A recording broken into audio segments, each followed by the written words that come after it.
India থেকে চাল import করলে প্রতি কেজি চাল বাংলাদেশে কত টাকা পড়ে এবং এটা কত টাকায় বাংলাদেশে লোকাল মার্কেটে বিক্রি হয়, আজকে এটা নিয়ে জানবো। 500 টন অথবা 5 লক্ষ কেজি চাল ইম্পোর্ট করলাম ইন্ডিয়া থেকে। যেমন এই চালটা, এটাকে নাজির শাল বলি আমরা বাংলাদেশে।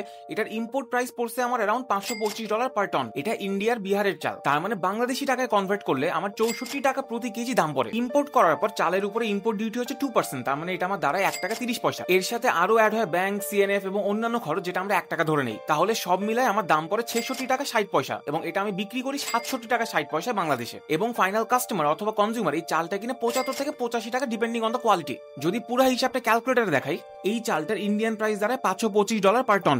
কেজিতে যদি কনভার্ট করি তাহলে 525 ভাগ 1000 দাঁড়াচ্ছে হচ্ছে 0.525 সেন্টস, তার মানে প্রায় 52 সেন্টস, 0.52 সেন্টস। এটাকে যদি বাংলাদেশি টাকায় কনভার্ট করি তাহলে 0.525 ইন্টু 122.5, এটা দাঁড়ায় হচ্ছে 64 টাকা 31 পয়সা। এবার এটার সাথে 2% ডিউটি অ্যাড দিতে হবে, তাহলে আমার 2% ডিউটি অ্যাড দিলে দাঁড়াচ্ছে 65 টাকা 60 পয়সা। এবার এটার সাথে ব্যাংকের খরচ অ্যারাউন্ড 30,000, সিএনএফ এর খরচ অ্যারাউন্ড 20,000, গোডাউন, লেবার, এমপ্লয়ি সব কিছু মিলায় 1 টাকা যোগ দিই, তাহলে আমার ফাইনাল কস্ট দাঁড়াচ্ছে 66.60। এখন আমার কাছ থেকে যেই চালটা কিনতেছে, এখানে তার ট্রান্সপোর্টেশন, তার লেবার, এরকম তার অন্যান্য যে খরচগুলো আছে সবকিছু যোগ করার পরে তার একটা প্রফিট পার্সেন্টেজ অ্যাড করে সে ফাইনালি মার্কেটে এটা 75 থেকে 85 টাকা প্রতি কেজি পর্যন্ত কিন্তু বিক্রি করে। চালের বিজনেসে কিন্তু কিছু 2 নাম্বারই হয়, এটা নিয়ে কালকে বলবো, এই জন্য এই রিল সেভ করে ফলো করতে কিন্তু ভুলবেন না।